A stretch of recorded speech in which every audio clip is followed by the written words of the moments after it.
Welcome back to Eliances Heroes, where heroes in business align. To be part of our super community and find out more about Eliances, visit www.Eliances.com. Now, back to our super host, David Cogan, founder of Eliances. That's right. This is David Cogan, and it's all about heroes. Those that make a difference in the community, those that are making a difference in the world. And what a morning it has been. We just had the business icon and number 66 on the richest people in the U.S. That's right, John Paul DeJoria. We'll be ending the show, too, with another special guest, but I can't tell you yet who that is. But without further ado, make sure you listen real carefully, because we got a legend, have we got a hero. Everyone on planet Earth will have heard of our next hero's company, where he was the CEO, and that company is Pepsi Co. And our hero is the one and only John Sculley. So, John, I've got to ask you, we've got to know what it was like, your first day as CEO of Pepsi Co., being one of the most recognized brands in the world, what it was like. Well, to be perfectly honest, I don't remember my very first day. My whole life at that time was wrapped up in Pepsi. It was just an incredibly exciting time to be in the soft drink industry. When I had joined Pepsi back in 1967, it had just merged with Frito-Lay, and it was a very small company. The Pepsi-Cola division, which I was a part of at that time, was a little over $100 million of revenue.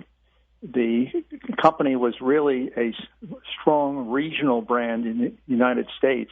It's hard for a lot of people to imagine that today, given where Pepsi is. But in those days, we were outsold 10-1 in 50% of the U.S. And so it was a small company. It was fighting to, compete with Coca-Cola. And during the decade of the 70s, I became marketing VP in 1970. That decade was the Cola Wars. And at the end of that decade, Pepsi had passed Coca-Cola as the largest selling consumer packaged goods in the United States. So we were pretty excited to have worked at Pepsi during that era. I mean, an incredible accomplishment. And you could reach John Sculley by going to SculleySpeaks.com. That's SculleySpeaks.com. Or you can go to Eliance's website. We'll have the clip on there too, ELIANCES.com. What would you say, though, that you learned most about being the CEO of Pepsi Co? Well, what I really learned when I was at Pepsi was how important it is to build and nurture a brand. And it was one of the things that attracted Steve Jobs to recruit me to Apple, because we had a saying at Pepsi, perception leads reality. And Coke was reality. Its advertising in that era was Coke is the real thing. We said there's no way we can compete on reality with Coca-Cola. They had far more resources. So we had to compete on perception. And so we created a campaign called the Pepsi Challenge. And the Pepsi Challenge totally annoyed Coke, because they were kind of saying, well, how can this company challenge us? We're number one. And, of course, that only built up the tension and the excitement, and only got more people paying attention to little Pepsi. And, I mean, what was when you started at Pepsi, what was your first position there? Well, I was recruited as the first MBA in the company. And back in 1967, when I first joined, they weren't quite sure what to do with me, David. So they put me out on a route truck, and I drove a truck. I had to join the Teamsters in order to do that. And I was put in Pittsburgh first. I reset shelves in the middle of the night.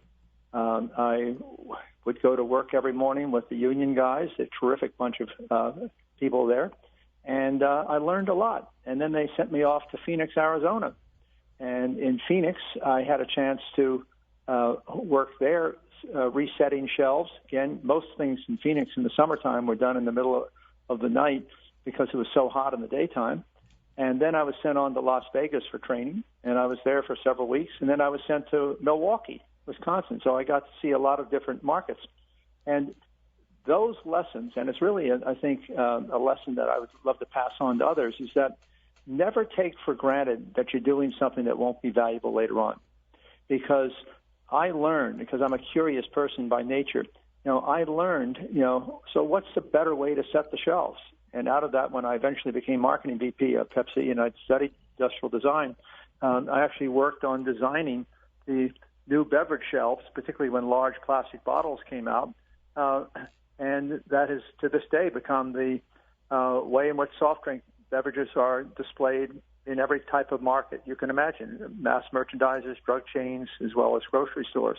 So those experiences as a trainee were invaluable for me. And I feel kind of disappointed when people think they can learn business on a spreadsheet.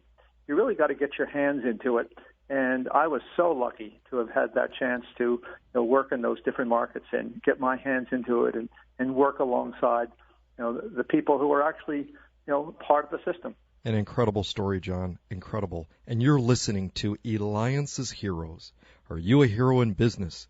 Go to Eliances.com. That's Eliances.com, the place where entrepreneurs align. We have John Sculley, the former CEO of Pepsi. John, did you ever imagine that you would become the CEO when you started at Pepsi? I mean, and if so, at what point did you say to yourself, you know what? This is attainable.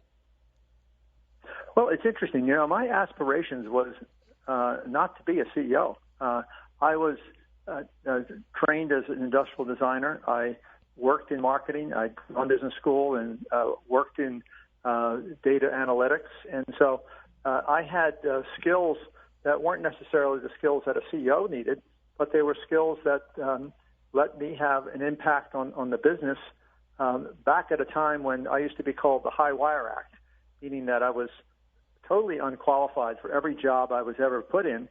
But this was back when the soft drink industry was in a different era and when Pepsi was a small company. And so the good news was that I got jobs that I was really not qualified in, and yet I was able to live up to expectations. The world is different now. There's so many more people who have skills that you've got to compete with for those jobs. I'm not sure I would have gotten all the really good jobs today that I got back when I started out in business. Well, you've had an incredible career. In fact, too, is not only that, you're also an author. You've got the book titled Moonshot, Game-Changing Strategies to Build Billion-Dollar Businesses. I'm holding this incredible book right now, which can be purchased on Amazon. In summary, what would you say, though, we want our audience listeners to know about this book and why you wrote it? First, it's not an autobiography. It's really sharing the experiences that I've had and that many entrepreneurs I know well have had, where we talk about our mistakes, not about our successes. We talk about the things we learn, and we want to pass them on to the next generation who are going to take on many of the same challenges that we had when we started out. And so why not give them some mentoring along the way?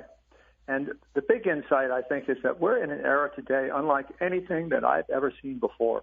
We have these incredible technologies of cloud, of mobility, of big data analytics, of the Internet of Things. These are technologies that are growing exponentially. That means at such a fast pace that we can barely keep up with it. And it means that every industry is exposed to being reinvented, that there may be a better way to do things than the way they're done now. And the big message that I have in my book, Moonshot, is that it's all about the customer. That today with social media, customers are able to see a transparent view of a company in terms of its products and services. They hear what other customers think.